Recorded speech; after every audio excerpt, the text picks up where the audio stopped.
అందరికీ నమస్కారాలు. మన రాష్ట్ర అభివృద్ధి ప్రదాత శ్రీ నారా చంద్రబాబు గారి నాయకత్వంలో ఈ నెల 21వ తేదీన యోగా డే సందర్భంగా దేశ ప్రధానిని విశాఖపట్నానికి ఆహ్వానించి ఈ రోజున యోగా డేని నిర్వహించడం మనందరికీ ఆనందదాయకమైనటువంటి విషయం.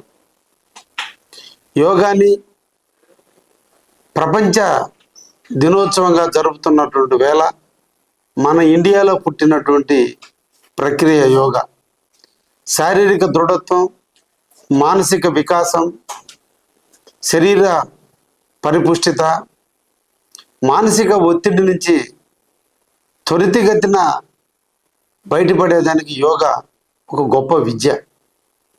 అందరూ కూడా యోగా విద్యను అభ్యసించాలని, యోగాని రోజుకి 30 నిమిషాల పాటు మన అందరం కూడా చేయగలిగితే సగం జబ్బులు మనకి తగ్గుతాయని చరిత్ర చెబుతుంది. అందుకనే మన రాష్ట్ర ముఖ్యమంత్రి వర్యులు ఈరోజు యోగాని ప్రతిష్టాత్మకంగా తీసుకొని ప్రతి ఇంటింట యోగా అనేది నిర్వహించాలి, ప్రజలు ప్రశాంతంగా జీవించాలి, ఆరోగ్యవంతులుగా జీవించాలి, మానసిక ఒత్తిడికి లోను కాకుండా సుఖంగా జీవించటం కొరకు ఈరోజు మందుల కంటే, అన్ని రకాల వైద్యాల కంటే ఈరోజు యోగానే ఒక వైద్యంగా పరిణమిస్తున్న వేళ మనందరం యోగా చేద్దాం. రేపటి 21వ తేదీన కావలిలోని స్టేడియంలో, వెంగళరావు నగర్లో ఉన్నటువంటి బిట్స్ కాలేజీ పక్కన స్టేడియంలో మనం కూడా యోగాలో పాల్గొందాం.